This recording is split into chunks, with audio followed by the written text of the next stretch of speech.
வணக்கம். தமிழக வளர்ச்சி ஆவணத்தில் இன்று கல்வி சுகாதாரத்தை பற்றி பார்க்க போகிறோம். அனைவருக்கும் இலவச கல்வி. பள்ளிக்கல்வி திட்டம் வெறும் மனப்பாடம் செய்து மதிப்பெண்கள் பெற்று பின் மறந்து போகும் கல்வியாக இருக்கக்கூடாது. புத்தகச் சுமையை குறைத்து அறிவு சுமையை மட்டுமே ஏற்றும் ஏற்றமிகு கல்வி திட்டமாக கல்வி திட்டம் அமைக்கப்படும். தான் படித்த கல்வி மாணவ மாணவியருக்கு உடனடியாக பயன்பெறும் வகையில் கல்வி திட்டத்தில் பல்வேறு மாறுதல்கள் செய்து இந்தியாவில் மற்ற மாநிலங்களுக்கு முன்மாதிரியாக தமிழகத்தை மாற்றி காட்ட முடியும்.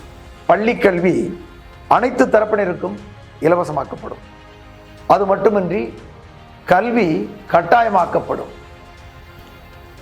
உயர்கல்வித்துறையிலும் பயன்பெறும் மாற்றங்கள் அறிஞர்களின் ஒத்துழைப்போடு செயல்படுத்தப்படும். அரசு உயர்கல்வி மையங்கள் அனைத்து பிரிவுக்கும் அமைக்கப்படும். தனியார் உயர்கல்வி நிறுவனங்கள் அனைத்தும் ஒழுங்குமுறைப்படுத்தப்படும். உயர்கல்வியும் முற்றிலுமாக இலவசமாக படிப்படியாக முயற்சிகள் மேற்கொள்ளப்பட்டு செயல்படுத்தப்படும். ஆரம்ப பள்ளியிலிருந்தே பொது அறிவு நீதி போதனை வகுப்புகள் மீண்டும் தரம் உயர்த்தி செயல்படுத்தப்படும். இது இளம் பிஞ்சு வயதிலேயே நல்வழி கற்றுக்கொள்ள உதவும். கலாச்சாரம் பண்பாடு காக்கவும் பிற்காலத்தில் பிள்ளைகள் நற்பண்புகளோடு வளரவும் வகை செய்யும்.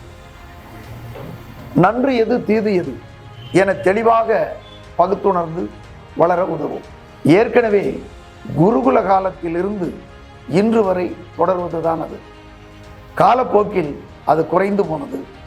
மீண்டும் புது பொலிவோடு தொடரப்படும். அனைத்து திட்டங்களும் இன்றைய அறிவியல் வளர்ச்சியை ஒட்டியே தீட்டி செயல்படுத்தப்படும்.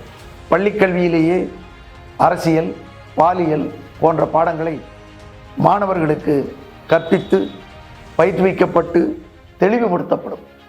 தமிழகத்தில் ஒவ்வொரு மாணவனும் மாணவியும் கல்வி முழுவதும் இலவசமாக பயின்றார்கள் என்றால் நாம் நம் நாட்டு வளர்ச்சியில் முழுமை பெற்று விட்டோம் என அர்த்தம் என்று உறக்கச் சொல்லலாம்.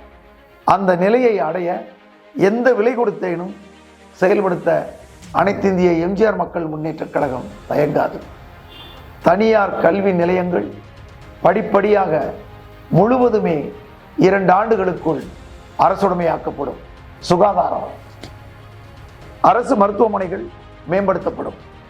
அனைத்து ஒன்றியங்களிலும் நவீன மருத்துவமனைகள் தொடங்கப்படும். தமிழகத்தில் உள்ள அனைவருக்கும் இலவச மருத்துவ வசதி செய்து தரப்படும்.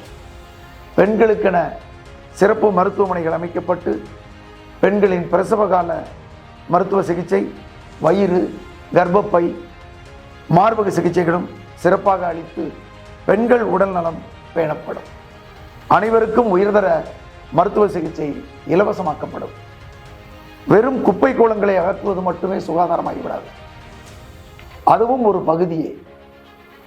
அதைவிட முக்கியமானது நவீன கழிப்பிடங்கள். உதாரணமாக சென்னை நகரை எடுத்துக்கொண்டால் மீனம்பாக்கம் விமான நிலையத்திலிருந்து கிண்டி வழியாக அண்ணா சாலை வழியாக பாரிஸ் கார்னர் வரை சுமார் 20 கிலோமீட்டர் தூரத்திற்கு ஒரு கழிப்பறை கூட கிடையாது.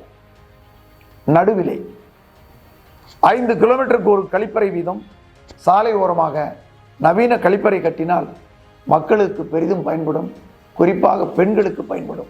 இதேபோல் மொத்தமுள்ள 15 மாநகராட்சிகளிலும் அனைத்து நகராட்சிகளிலும் உடனடியாக கட்டித்தரப்படும். கிராமங்களில் பயன்பாடற்று கிடக்கும் கழிப்பிடங்கள் நவீனமயமாக்கப்படும். கழிப்பறைகளே இல்லாத கிராமங்களில் நவீன கழிப்பறைகள் உடனடியாக கட்டித்தரப்படும்.